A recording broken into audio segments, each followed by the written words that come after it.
Lalu sabar yang kedua adalah ketika dia ada kesempatan melakukan dosa, dia tahan untuk tidak melakukan dosa, maka dia sabar yang paling kedua. Seperti apa contohnya? Ada orang ngajak, bro ikut saya kemana? Ke diskotik, ke Pasifik.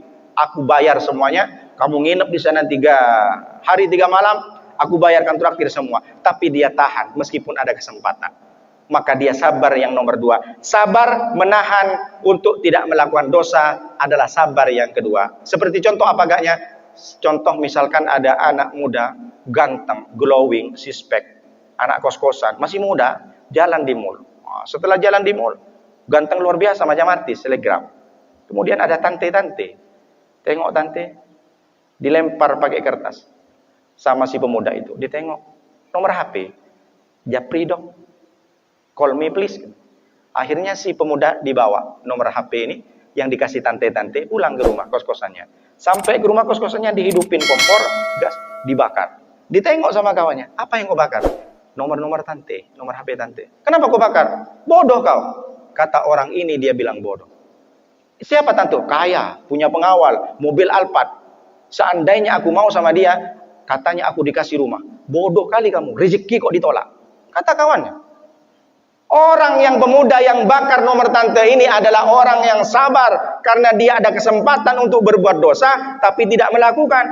Tapi bagi orang yang tak paham dengan agama, tak paham dengan sabar, dianggap pemuda ini bodoh.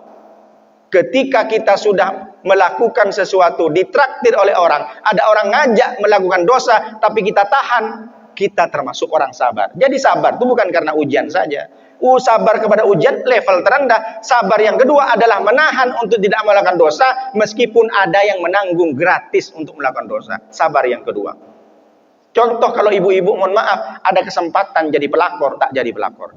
Datang pejabat daerah, ya Minang kamu. Bapak kan punya istri. Jadi tak mau saya. Berarti kalau ada ibu-ibu menahan, dia tak jadi pelakor, berarti sabar nomor 2. Nanti pulang ke rumah, bapak-bapak ukur, saya sabar sudah keberapa ya? Apa cuma sabar level terendah atau sabar yang kedua? Lalu yang paling tinggi adalah sabar apa? Sabar untuk melakukan ibadah. Bangun malam-malam pipis, tidak ingat untuk tahajud. Tahan ngantuk, tahan malas.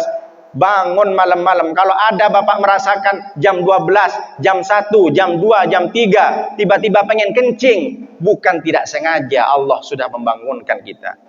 Minimal baca subhanallah wa bihamdihi, subhanallah walhamdulillah wa la ilaha illallah akbar. Lalu kemudian ambil wudu, sujud kepada Allah, beristighfar kepada Allah. Itulah sabar yang paling tinggi. Ada kesempatan beribadah, bangun tengah malam, kita tahan rasa ngantuk, kita paksakan untuk melakukan ibadah. Itulah sabar yang paling tinggi. Mungkin bapak pernah mengalami malam-malam pengen kencing, tapi tak sempat untuk ambil wudu. Bapak belum termasuk orang yang sabar.